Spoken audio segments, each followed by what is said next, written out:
How about these apple-tizers? Registered, see what I did there? Registered dietitian Shannon Crocker joins us now with delicious ideas from Ontario growers. And I love doing this because I love Ontario apples. I know you do. And this winter, the crop is abundant. Fresh Ontario apples are abundant in the grocery stores. I always tell people, look for that Foodland Ontario logo to make sure that you're putting Ontario apples into your cart. Okay, and which ones are you using? Because there's some that are good for cooking, some that are just good for eating. Yeah, so here I'm using actually Ambrosia, Gala, and Honeycrisp. You can use whichever Ontario apples you like.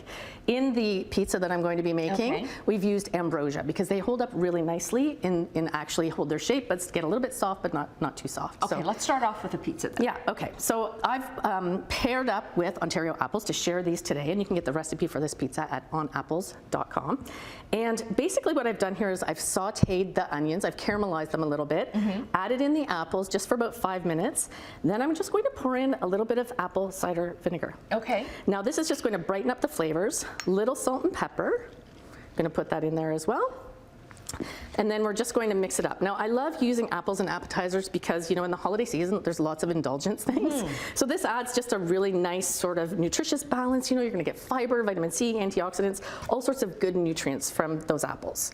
Then I'm just going to, now you could layer them nicely like I did there, or if you're in, you know, a rush, if you're doing it live on television, you just can pile them in here. And either way works perfectly well. Whichever works for you really is kind of my motto. That's what parchment paper is for. Yeah, and exactly. do you saute them then until they get a little bit soft? Just a little soft, so that you're just going to saute the apples for about 5 minutes. And then we're just going to layer them on here. We're going to make sure that they're all piled on top. Okay. And then if you want to add on, Annette, some, this is extra old cheddar cheese. So we're just going to... Which goes so nicely with apples. Beautiful. Like I find that actually apples, because of their sort of natural crisp sweetness, go really well with savory ingredients, especially like cheese. And with the caramelized onions here, absolutely beautiful. That's okay. That's all right. And then we're going to put on some thyme. So this is fresh thyme, and it's important to use fresh thyme. We're going to use about a tablespoon.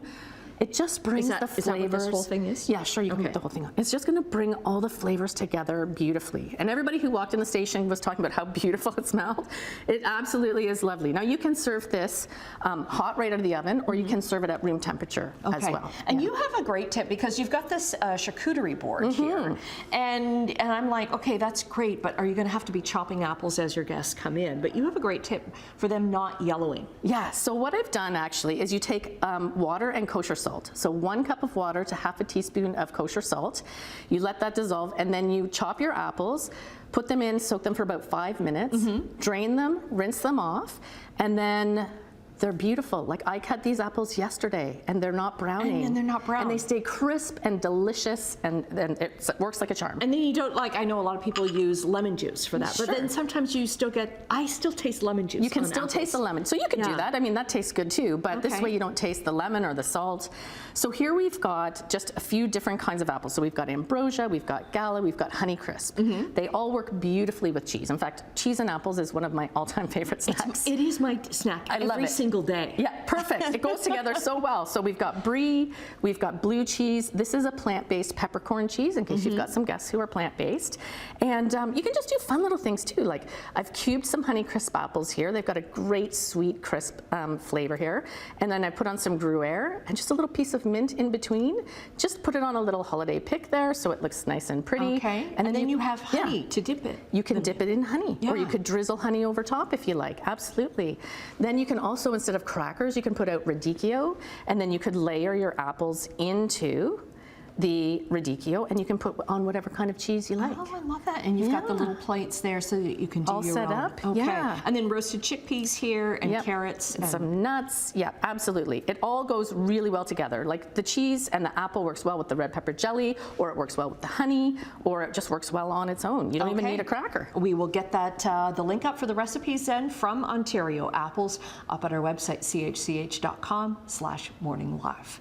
What to start out with? I think the brie is pretty good with the apple. That's a good one. Always, it's a good, or the brie is always a good choice.